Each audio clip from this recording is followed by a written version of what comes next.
Amongst all the other interesting things we've seen in the Directive 8020 footage, there's an element that seems specifically designed to pique my interest. A chessboard with a game in progress. Unlike the famously bonkers chessboard from the Frank Stone concept art, this actually looks like a proper game actually being played. I've recreated the board here, and let's get the gaff out of the way right up front. For some reason, the board is rotated 90 degrees counterclockwise. Carter is playing white, and if his king is starting at d1, then the board should really be rotated, so it's a lot closer to him. But we can ignore that and simply focus on the game and the moves we hear about in the prologue. King to c1. Rook to c2. Now first, we can confirm that the board layout we see in the death flashback is the same one that they're talking about during the spacewalk. We can tell that because even though the board didn't load into the scene, we can see all the pieces are the same place as they are in the flashback here while Carter is getting killed. The one thing I'm not completely clear about is the placement of the white knight. I think it's probably here at e5, but it's also possible that it's at d4.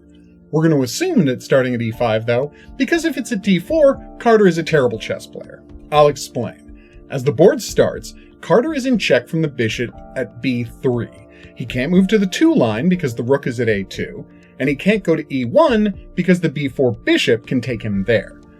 So it seems like the only move to protect the king is the one Carter does, shifting the king over to c1. Except, if the knight is at d4, he can just take the b3 bishop and break the check that way. So we're going to assume that the knight is at e5 and go from there. The move Carter makes is to shift one left to c1, and then Sims moves to c2. At this point, Carter announces that it's checkmate and the game is over. But as we can see, there's nothing stopping Carter from moving to b1, which puts Sims in a terrible position.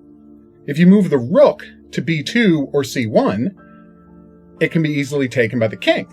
Move the bishop to a2 to restart check, and the king can also take the rook. The rook can always just leave and take the pawn at g2, but then the queen can grab the c6 pawn, and Sims is back in an awkward position.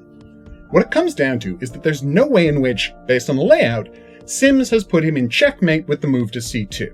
So, proving that he's a great guy, it seems like Carter is throwing the game here, which is the very least he can do, given that he, threw her off into space a couple of minutes ago. I think Sims still had a good chance of winning the game. If she'd taken out the white queen instead of moving to c2, that would have been a solid first step towards boxing him in. We're left with a final question.